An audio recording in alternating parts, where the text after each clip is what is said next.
Okay, let's go to our special guest, our featured guest today. We have two. Please welcome Mr. Kent Lyons and Matt Clark. Come on up, gentlemen.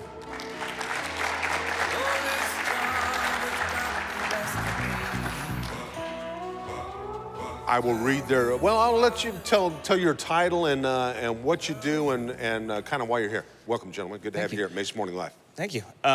So, name's Matt Clark. I am a policy advisor for Governor Doug Ducey. In that portfolio, I handle transportation, local government issues, along with public pension, technology, and autonomous vehicles is one of the areas where I'm expected to advise the governor on different things that are happening in the state and those kind of issues. That's great. And you must be Kent Lyons. I am Kent Lyons, filling in for Senator Worsley, who wishes he could have been here. Bob and I and our partners are doing some really creative developments in the downtown area, really focused around how we integrate autonomous technologies and vehicles into what we do. That's great. And just so everybody knows, Bob Worsley wanted to be here, but he's not here because he's got a grandchild who just came, and he's up in Utah, visiting the new parents. Well, that's awesome. Well, our loss is definitely his gain. It's great to tell him congratulations from everybody at Mesa Morning Live. So, Matt, you advise the governor on public policy as it relates to autonomous vehicles? Yes, that's one of the things that I do. One of the bigger areas I advise him on is transportation. So mostly that's infrastructure and different things like that. But autonomous vehicles, because Arizona's become one of the several test beds for the new technology, or one of the leading test beds for the new technology, one of the things that I'm expected to do is kind of advise him on what's coming up, how the companies are interacting, what that means for the state and local relationships, different things like that. So, yeah.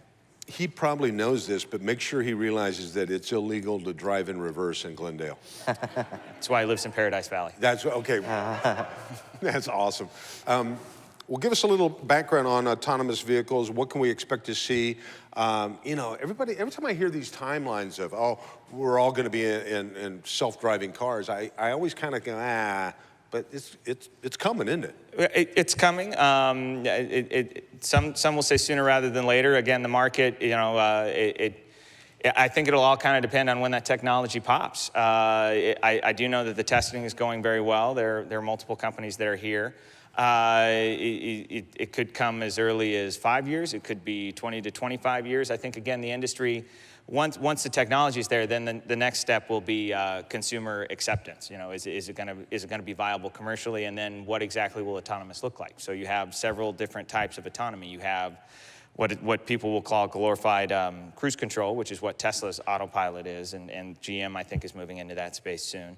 Or I recently heard that they're moving into that space. And then you have fully autonomous, which is what Waymo is now going to start testing in Chandler and Mesa and some of the other areas where they pulled the driver, and it will start to navigate some of the city streets based on the mapping technology and some of that stuff. So you have these different spheres where this technology will interact, and then it becomes how quickly will consumers decide whether or not they think that it's acceptable. And then once that happens, and there'll be that transition period as there is with all new technology. And so it could be, like I said, 5 years, 25 years, 50 years, 150 years, who knows? Wow, that's crazy. I grew up watching the Jetsons, and so we don't have flying cars, but even the Jetsons didn't see autonomous cars. Nope. George still was driving the flying car. Yeah. Yeah, and he wasn't ever texting too, by the way. I'd like to make that note. And Matt, what would you? What are you and Bob working on? Well, I mean, we're asking ourselves these same questions about timetable and consumer adoption, because we think the future of autonomous vehicles is going to affect the type of things we need to build now. So from the development perspective, we're excited about downtown Mesa. We think we're on the front end of a number of years of really frenzied redevelopment. What does it look like in terms of parking that we build for these buildings? What does it look like in terms of product offerings? Can we have we've had discussions around residential products that maybe have ride share built into rent, for example, where you could have an apartment that you rent that doesn't come with a parking spot for your vehicle, but comes with a certain allotment built into your rent that allows you to use Uber and Lyft every month. And as these companies adopt driverless technologies and the cost of rideshare goes down, could be an alternative, a viable alternative to owning your own vehicle. Do you build projects, apartment buildings that have rideshare fleets, where these buildings have their own fleets of vehicles, where you're entitled to use it if you live there? What do the parking requirements that the city will ask of developers look like? So there's a lot that's in flux because we're kind of at an inflection point here where the technology has arrived at the scene and it's in this testing and acceptance phase. But what do we do as we make 15, 20, and 30-year investments where that landscape could be really different just a few years down the road? Yeah, it's something I never thought about. When you're talking about parking lots, you know, that's a lot of valuable real estate that sits empty a large part of the day that may not be needed. It is. So if you put a lot of capital into a parking structure, and then in 5 or 10 years, that parking structure is largely unused, is there a way you could build that structure to meet the needs of the current day, but could be retrofit 10 years down the road into something else, could be redeveloped into something else? So those are the kinds of questions we're asking and that investors are asking because they don't want to put sunk costs into something that's not useful in just a few years. What's the biggest hurdle to overcome? Is it people that just, you know, I'm an American, I want a car, I want to be able to go where I want to go when I want to do it, and just is it just our mindset that's kind of the way we're geared? Because it's so like in New York, you can get by without having a car. A lot of people do. It kind of makes sense. But in LA or Phoenix, it seems pretty daunting to think, wow, I need a car. Well, here. So I think part of it is a generational thing. It's funny, I was having my hair cut because I didn't want to show up looking like a shaggy dog this morning. And so I was talking to my hairstylist, and she had mentioned how when she was a kid growing up, she couldn't wait to get her license because it meant freedom and in getting away from your parents and whatnot. And how her son is 14 and coming up on thinking about his permit. She said, okay, when do you want to start learning to drive? I said, Mom, I don't want to drive. I have no desire to drive.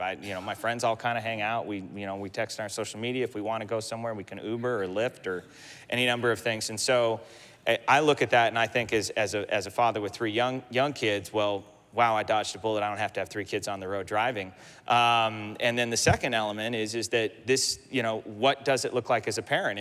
Is it going to be moving away from, instead of paying for a car and covering the insurance and maintenance, that now I'm moving towards giving them a credit card or something along that where I load it up with enough money and they can go and travel it as they need to. So I think part of it is a generational thing and how they expect to use it and what the expectations are for transportation. And I think it opens a brave new world, not only with rideshare, autonomous vehicles, but also how transit is integrated into a city. What does it look like with bikes and different things like that? And so it's a great opportunity to be at the local level and also the state level on how you can kind of look at these things. And it really, the future is wide open on how you do it. And I think the biggest challenge we have is being responsive but flexible. So that's interesting. It's funny you're talking about now you go to the Barrett-Jackson just to look at those old cars and see how cool they are. There may come a time when it's just like, let's just go see the cars. Because nobody has those anymore. Or it becomes art. Yeah. You're there as a function of art, right? Wow, yeah. That's awesome. You know what? I don't know if we even talked about this, but if anybody's got any questions, we could probably have a microphone we could run to. There we go. They're springing into action. If you've got any questions, you got a lot of brain power up here to kind of know what the future brings. If you got a question, raise your hand. We'll run a microphone to you.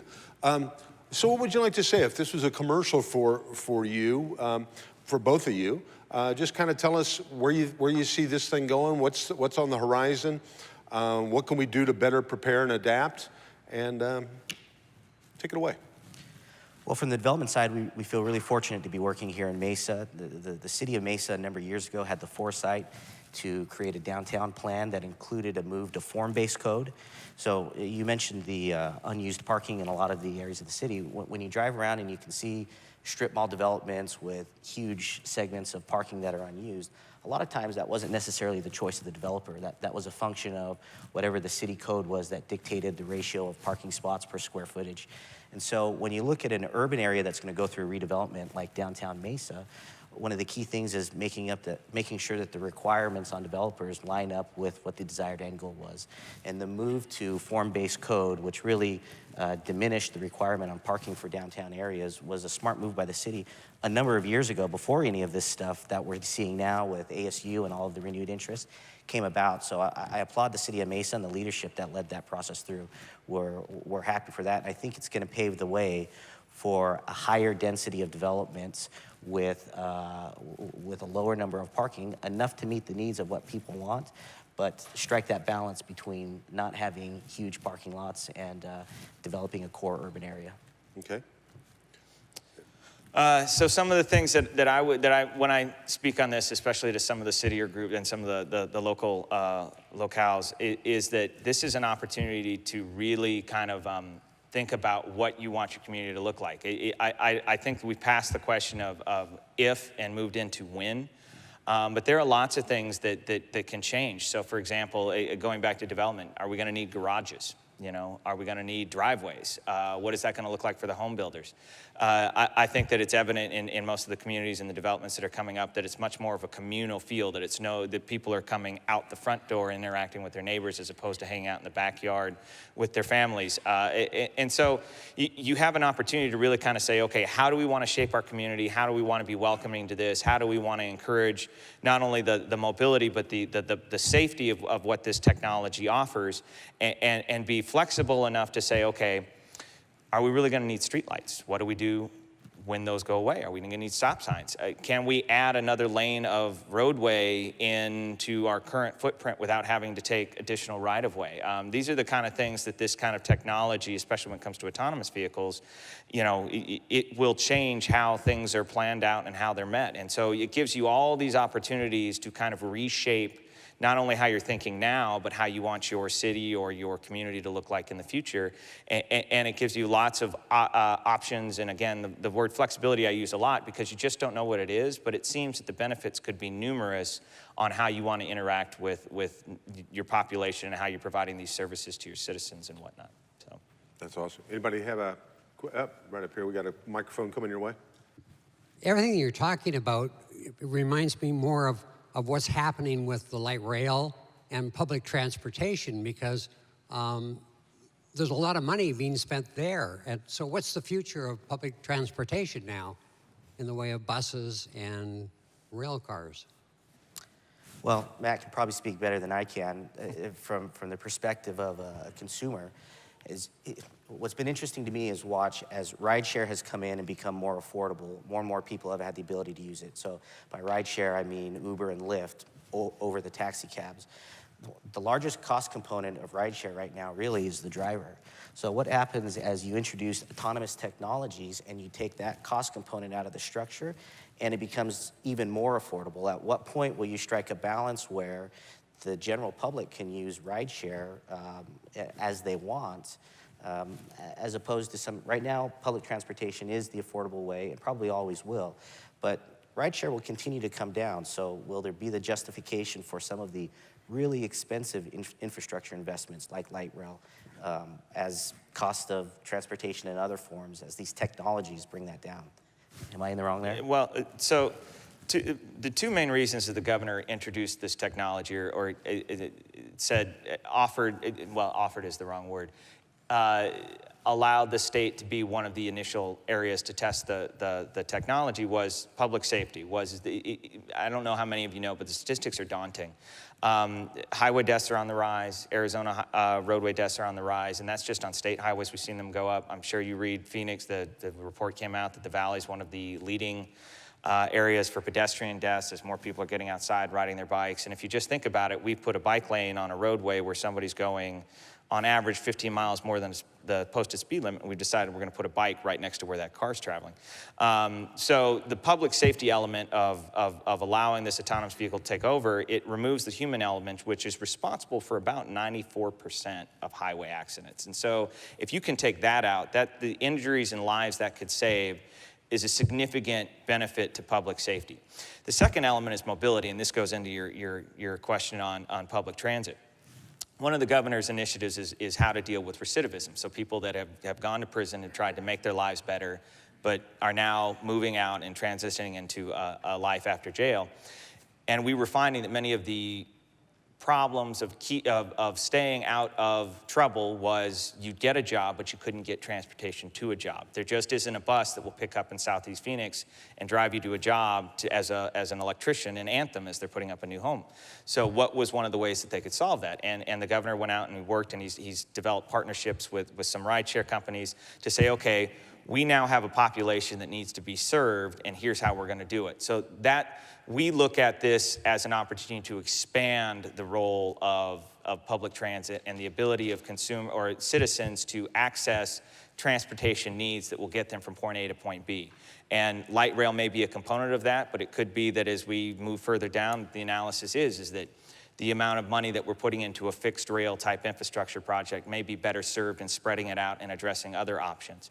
But right now, again, the first is public safety. How do we make sure that our citizens are safer? How are the ways that we can reduce highway accidents and fatalities? And then the second one is how do we best serve the mobility of those that are really in need of these kind of options? If anybody, unfortunately, we don't have any more time today. If anybody's got any questions for you in the future, is there websites? Is there what's the best way to get some information? Well, you can always email me, mclark@az.gov. I'm happy to answer any questions you have. You know, if you really have questions about technology, you have some that are operating in your backyard. There's Waymo, there's GM, there's Intel. You look onto their websites, call their folks. They're happy to kind of walk you through. They're always looking to do community engagement, different things like that. As a representative of the governor's office, we always say we're agnostic. We love everybody equally, or enthusiastically neutral. That's another term we get to use regularly. So we get to do that often. But those are the ones that I know are testing right back here that you can really kind of reach out and learn more about it, what they're doing, how they're doing it, different things like that. So. Okay. And on my end, just track down Senator Worsley. I send all questions and complaints to him. That's awesome. That's an efficient government worker right there. I got to be honest with you. To me, I mean, I know it's coming. It's just an obvious thing. It's just a matter of I have to get. The only hurdle I see is I got a friend of mine that's just a great guy, and his plan is to take over the world. And he's in the car industry, and I just don't see how that's going to be overcome. How am I doing, Al? All right, good. No, gentlemen, thank you very much, Kent and Matt, for being here today. Thanks for answering a lot of questions and kind of opening up our eyes a little bit about what's coming. And we can kind of be, I know the Valley's on the cutting edge, so now we're all a little bit better informed as consumers and business people. So we appreciate your time. How about a big round of applause for these gentlemen, Kent Lyons and Matt Clark. Thanks, guys. Thank you.